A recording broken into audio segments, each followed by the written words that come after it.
Hi friends, welcome back to our channel.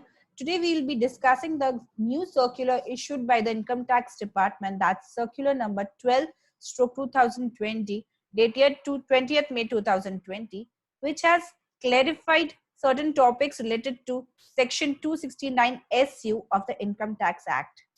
First, let's understand what's section 269 SU of the Income Tax Act. So here I have opened this section for you. As per the section, let's read the bare section firstly. Every person carrying on business shall provide facility for accepting payments through prescribed electronic modes, in addition to the facility for other electronic modes of payment, if any, being provided by such person. If his total sales turnover or gross receipts, as the case may be in business, exceeds 50 crore rupees during the immediately preceding previous year.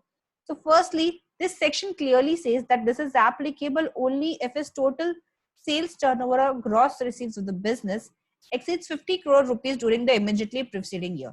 In case where your client or where you yourself are not falling in this condition, then this clause is not applicable to you.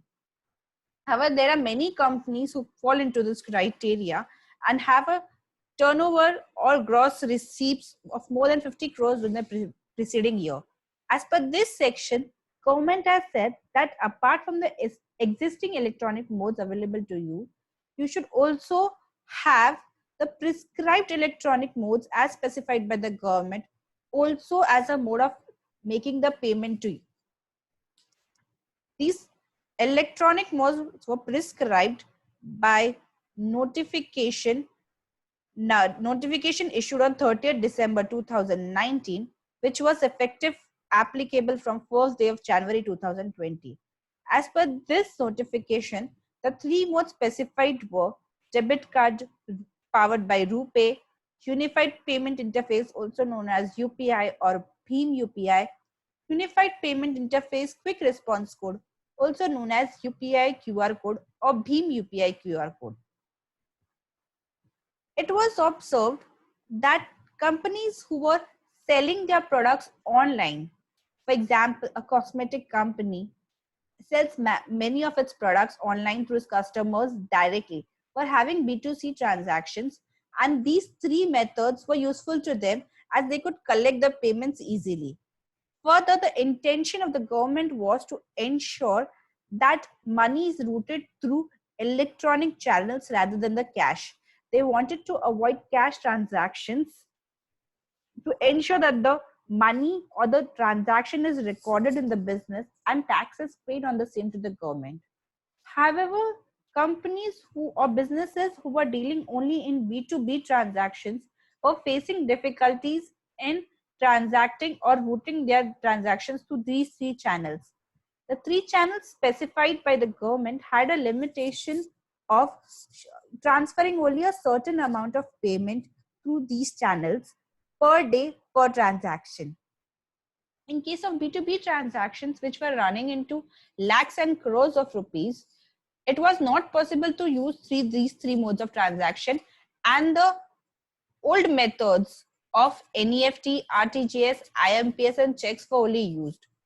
Maintaining these three prescribed modes was just an additional cost to the businessman, as he was required to do as per the law.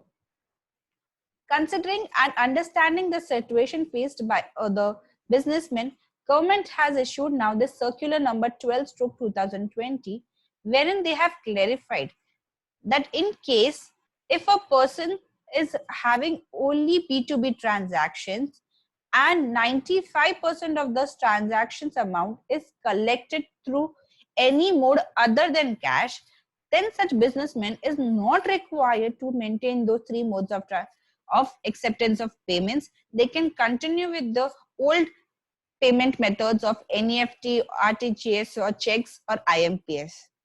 So as a businessman, where you are having only B2B transactions and you are falling under the condition of having a turnover or gross receipts of more than 50 crores during the preceding year, you may not have this electronic prescribed methods in case only if you have only B2B transactions and the maximum amount collected to by cash through such transaction or through customers is only 5% of the total turnover of your company.